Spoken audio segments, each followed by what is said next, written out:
இன்றைய வேதவசனம் பிப்ரவரி 10. வேதத்துல நியாயாதிபதிகள் 6ஆம் அதிகாரம் 17வது வசனத்துல, உம்முடைய கண்களில் இப்போதும் எனக்கு தயை கிடைத்ததானால் என்னோட பேசுகிறவர் தேவரீர்தான் என்று எனக்கு ஒரு அடையாளத்தை காட்ட வேண்டும்.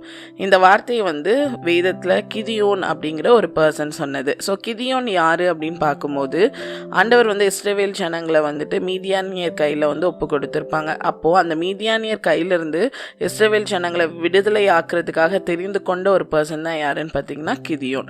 ஸோ ஆண்டவர் கிதியோனை அழைக்கிறாங்க. ஆனால் கிதியோன் ரொம்ப பயந்த ஒரு மனிதனாக காணப்பட்டார். ஆண்டவர் தான் அழைக்கிறாங்களா, ஆண்டவர் கண்டிப்பாக நம்மளை இந்த யுத்தத்துக்கு போக சொல்கிறாங்களா அப்படிங்கிறத அவர் கன்ஃபார்ம் பண்ணுறதுக்காக ஆண்டவர்கிட்ட சில அடையாளங்களை கேட்பார். ஸோ அவர் கேட்ட மாதிரியே ஆண்டவர் அந்த அடையாளங்கள்லாம் அவருக்கு காண்பிப்பார். ஆண்டவர் அவங்களோட இருக்காங்களா அப்படிங்கிறத கிதியோன் கன்ஃபார்ம் பண்ணுறாரு. ஆண்டவர் தான் நம்மளை அழைக்கிறாங்களா அப்படிங்கிறதையும் கன்ஃபார்ம் பண்ணுறாரு.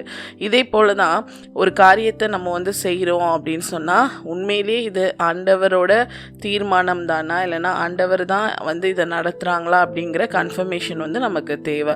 ஸோ ஒரு தெளிவு இல்லாமல் எந்த விதமான டிசிஷன்ஸோ எந்த ஒரு காரியத்தையும் நம்ம எடுக்கக்கூடாது. ஸோ அப்போ அந்த டிசிஷன்ஸ் எடுக்கணும், அந்த தெளிவு வேணும் அப்படின்னு சொன்னால், அது ஆண்டவரால் மட்டும்தான் அந்த காரியத்திற்கான தெளிவையும் ஒரு சமாதானத்தையும் உங்களுக்கு தர முடியும்.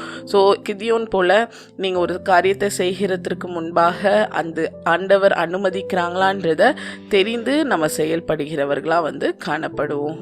Thank you. Have a good day.